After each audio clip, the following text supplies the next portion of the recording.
Assalamualaikum warahmatullahi wabarakatuh. Anak-anak, kita lanjut di pembelajaran berikutnya. Kita masih di tema 3 ya. Subtemanya kita lanjut tentang wujud benda di subtema 2. Nah, anak-anak bisa buka bukunya halaman 59 atau bisa menyimak di layar cukup.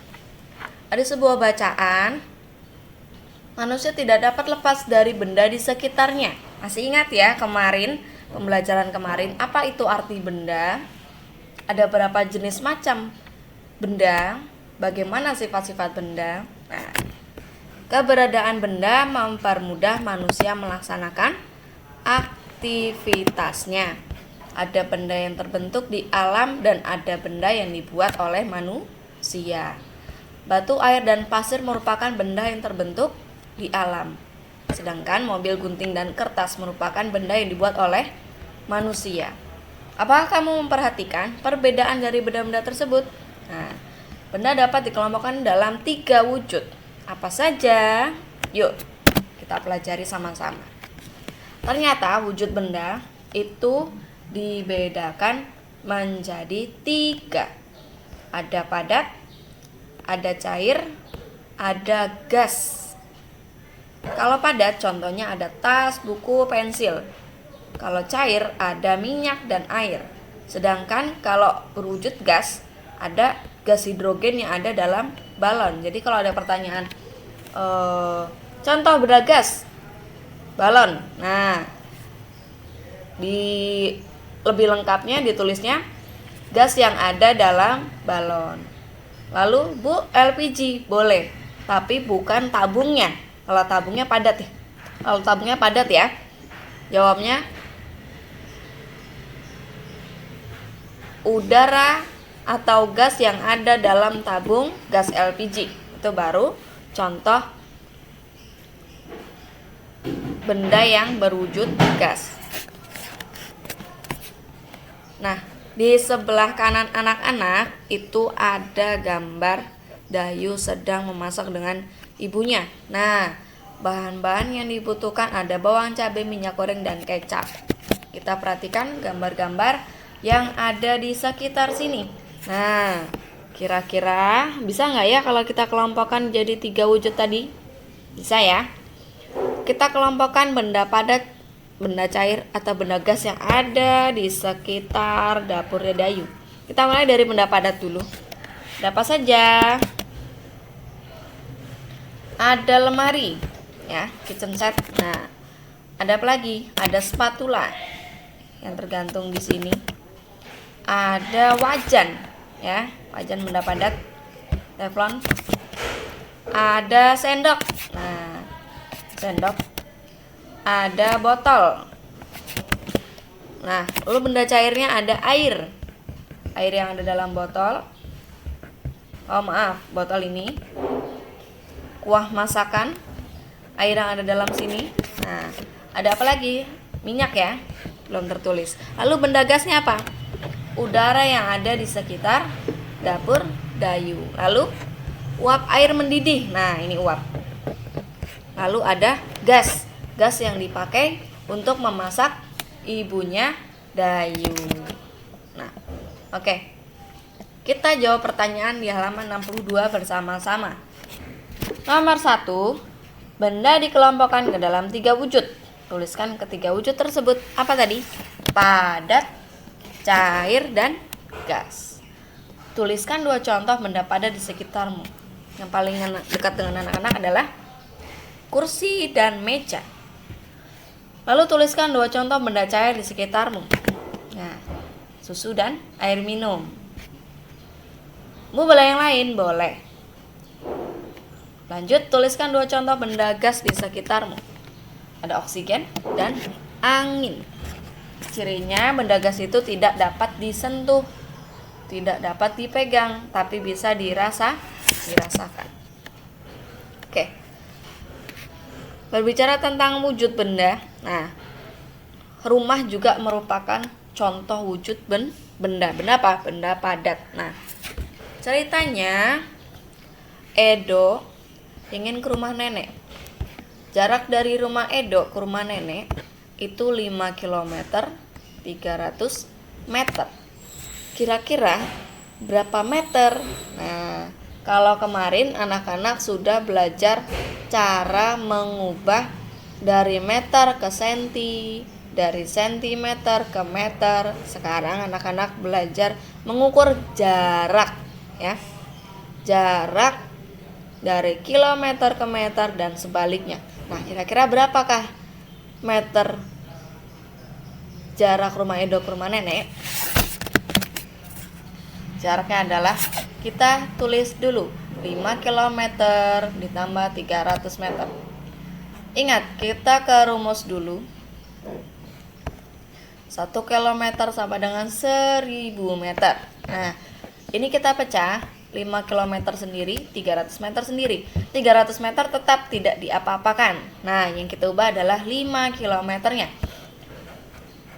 Jika 1 km 1000 meter, maka 5 km adalah 5000 meter. Lalu diapakan? Tinggal dijumlah. 5000 tambah 300 sama dengan 5300 meter. Udah ya. Kita lanjut. Ada sebuah denah sekolah, pasar, rumah sakit, rumah Udin, dan Siti. Anak-anak akan menghitung berapa meter jarak dari tempat satu ke tempat lainnya. Nomor 1, halaman 65 ya. Rumah Siti ke sekolah. Sini jaraknya 5 km 100 meter. Kita hitung sama-sama. 5 km 100 meter. Tadi 5 km berapa? 5000. Jadinya isinya 5100 meter. Nah, oke. Lalu rumah Udin ke kantor pos 2 km 850. 2 km 850.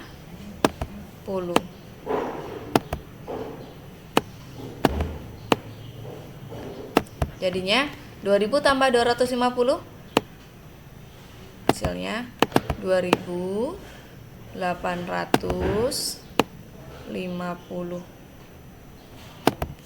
50 meter. Semoga jelas ya. Lalu rumah Siti ke rumah Udin 6 km 350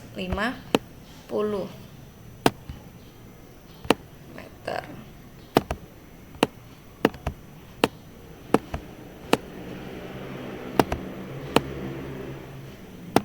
Mohon maaf, hapus dulu.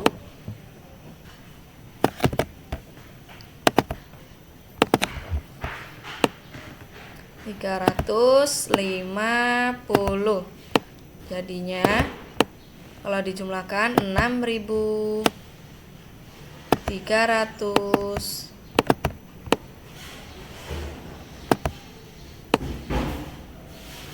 50. Lanjut. Lalu rumah Siti ke pasar 6 km 50 meter. 6 km 50 meter. Jadinya berapa? Kita tulis, hitung dulu. 6000. 6 km jadi meter 6000 ya. Ditambah 50. Nah, jadinya 6050.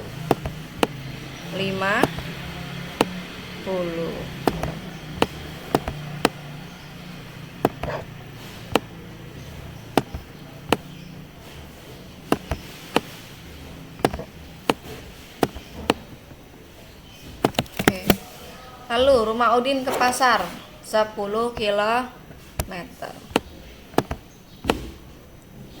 Bu, ini diisi nggak? Nggak usah ya. 10 km ke meter, mudah ya. Ingat, tinggal tambahkan 03. 10-nya tulis dulu biar nggak keliru.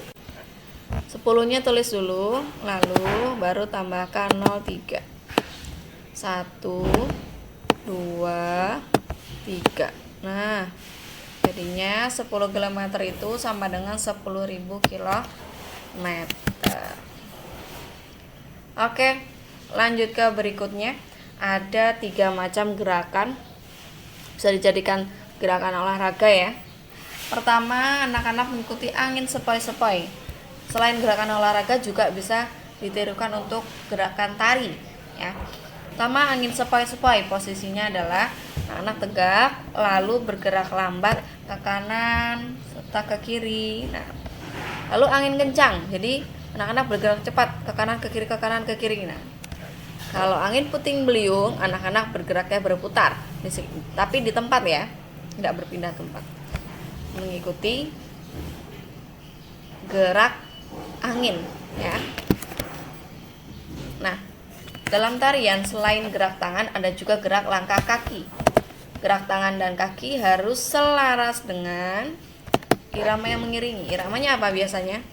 Bisa musik, bisa lagu, bisa alat musik. Nah, kita lanjut. Ada seorang ibu guru memegang 2 buah bola. 1 bola basket, 1 sepertinya bola untuk bola sepak ya. Nah, kita perhatikan sebuah percakapan antara ibu guru dengan murid-murid yang ada di kelas. Ibu guru, anak-anak perhatikan kedua bola di tangan ibu. Kedua bola mempunyai ukuran yang berbeda. Kedua bola bahannya juga berbeda. Menurutmu bola mana yang masanya lebih besar? Masa, Bu? Masa? Apakah masa itu? Yuk lakukan percobaan bersama. Letakkan kedua bola pada timbangan. Apa yang terjadi? Coba lihatlah. Jadi bola tadi ditaruh di timbangan. Yang satu di kanan, yang satu di kiri. Bola basket lebih berat, Bu, kata Udin gitu.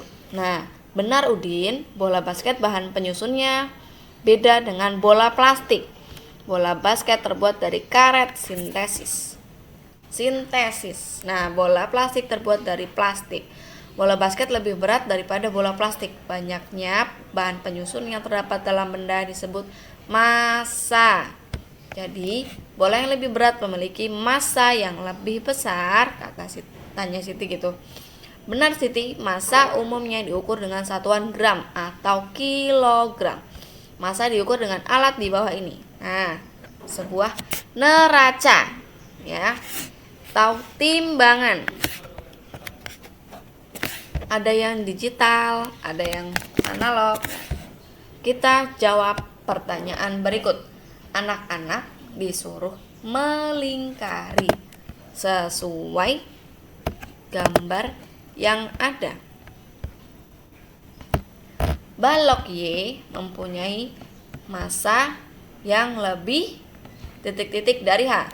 Massa yang lebih besar apa kecil? Dia terlihat berat ya, jadi besar. Lalu yang B, gelas ukur yang berisi air mempunyai massa yang lebih besar dari gelas ukur yang kosong. Botol B mempunyai massa yang lebih besar dari botol A. Nah, botol B mempunyai berat yang lebih besar dari botol A. Lalu, bola yang kempes mempunyai massa yang lebih kecil dari bola yang tidak kempes. Ini. Terakhir ya. 6 apel mempunyai massa yang lebih besar, kecil atau sama? Sama ya. 6 apel mempunyai massa yang sama dengan 1 semangka. Oleh sebab itu, 3 apel mempunyai berat lebih kecil dengan 1 semangka. Oke. Tahukah kamu berat dan massa mempunyai perbedaan? Beda ya antara berat dan massa. Massa benda di mana-mana sama. Namun, berat benda dapat berubah-ubah tergantung gaya tarik bumi di tempat itu. Gaya tarik bumi disebut juga gaya gravitasi. Contohnya, masa tubuh di bumi ataupun di bulan sama. Namun berat tubuh di bumi dengan di bulan berbeda. Berat tubuh astronot di bulan lebih ringan daripada di bumi. Jadi kalau anak-anak sekarang beratnya 30 nih di bumi, ya. Masanya 30. Beratnya sementara berat 30 bisa menapak di bumi. Tapi kalau anak-anak astronot, nah, masa anak-anak tetap 30. Tapi berat anak-anak bisa lebih ringan. Nah, karena di astronot tidak ada gaya gravitasi. Dalam percakapan sehari-hari dan hitungan matematika, orang sering menyamakan istilah berat dengan massa. Seperti kita sering mendengar orang mengatakan, berapa beratmu? Nah, adapun yang benar, berapa massamu? Nah, yang diukur pada timbangan adalah massa, bukan berat. Namun, karena istilah berat sudah umum digunakan dalam bahasa sehari-hari, gravitasi di permukaan bumi relatif sama, sehingga penggunaan kata berat untuk mengartikan massa masih dibolehkan. Nah, selain massa, benda punya volume. Apakah volume benda itu? Semua benda yang menempati ruang. Ukuran ruang yang ditempati oleh suatu benda disebut volume. Benda yang kecil menempati ruang yang lebih kecil dibandingkan benda yang besar. Hal ini berarti benda yang kecil memiliki volume yang kecil. Benda yang besar memiliki volume yang besar. Nah, anak bisa lihat ada dua macam akuarium. Yang satu A agak besar, yang satu B agak kecil. Volume akuarium A lebih besar daripada volume akuarium B.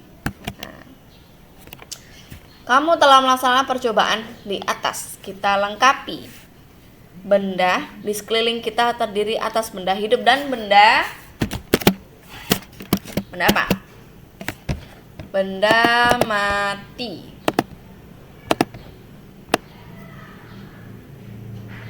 Maaf ya kalau tulisannya tidak begitu bagus dan rapi.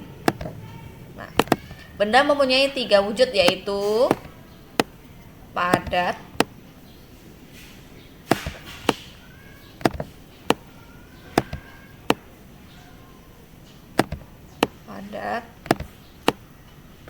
cair,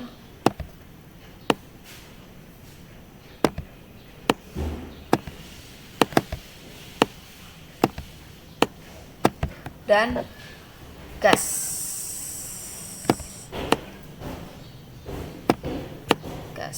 Ini ayah. Benda mempunyai ciri-ciri, yaitu memiliki massa dan volume.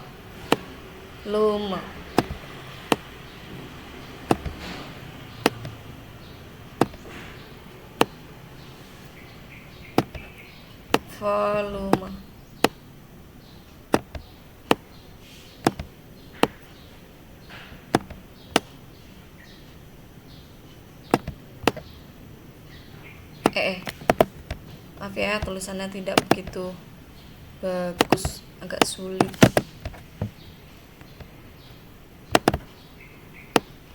Volume. Kesimpulannya ya. Oke. Kita lanjut. Ada 2 orang anak laki-laki. Mereka sedang praktik memantulkan bola. Nah, pertama memantulkan bola ke lantai, ya. Terus dikejar seperti biasa, mandiri. Lalu yang kedua, memantulkan bola ke teman. Dipantulkan, teman yang nangkap dipantulkan balik. Nah, lalu yang kedua, memantulkan bola ke lantai sambil berjalan. Lalu yang ketiga, memantulkan bola sambil berjalan. Gitu. Nah, kita lanjut. Di halaman 79 ada anak-anak sedang bermain bola di lapangan. Ternyata Edo melihat Udin kesakitan, jatuh dia. Nah, Edo dan teman-teman berlatih memantulkan dan menangkap bola di sekolah. Ketika tengah asyik berlatih, tiba-tiba Udin terjatuh. Akhirnya sakit dan tidak dapat berdiri. Edo dan teman-teman melihat Udin kesakitan. Edo dan teman-teman segera menghentikan permainan. Kemudian Edo dan Benny menolong Udin dengan memapahnya ke UKS. UKS singkatan Unit Kesehatan Sekolah. Setelah diperiksa, ibu guru menduga kaki Udin terkilir. Oleh karena itu, kakinya perlu diperiksa dokter. Perbuatan Edo dan Benny menolong Udin sangat terpuji. Apakah kamu mempunyai pengalaman menolong teman atau orang lain? Apakah anak-anak pernah? Oke, pernah ya? Mungkin beberapa ada yang pernah di rumah atau mungkin di sekolah ya. Oke, sekian yang bisa Bu Mita sampaikan. Semoga bermanfaat. Mohon maaf bila banyak kekurangan. Wassalamualaikum warahmatullahi wabarakatuh.